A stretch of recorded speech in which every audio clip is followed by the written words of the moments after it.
Behind me, First Baptist Church here in Jeffersontown already employs a few off-duty police officers, but after a recent close call with a double murder suspect, church leaders invited certain members to bring weapons to worship services. The assumption was whoever opened the door would have been shot. Reverend Kevin Nelson is senior pastor of historic First Baptist Church in Jeffersontown.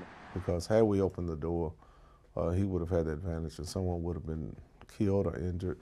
He's talking about a recent visit from Gregory Bush, who's accused of killing 2 people last month at the J-Town Kroger. One of our members saw him here. After the arrest, Reverend Nelson says a member recognized Bush and church surveillance cameras were checked. Well, that's when we discovered it was the same person. Reverend Nelson says the doors of the church were locked because of recent church shootings in other parts of the country.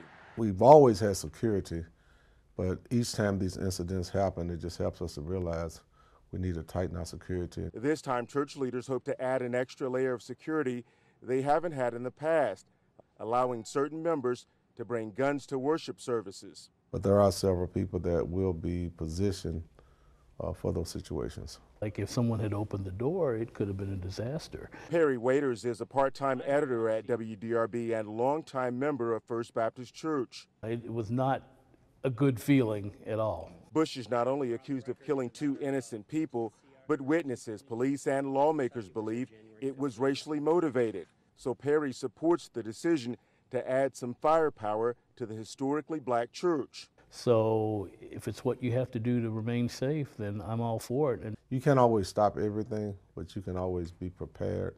Reverend Nelson says being prepared helped the church avoid a potential tragedy. Had anyone opened that door, they would have been shot because he had his hand on his gun at that point. Reverend Nelson says he has designated a few off-duty and retired police officers to bring weapons to worship services. In Jeffersontown, I'm Stephon Johnson, WDRB News.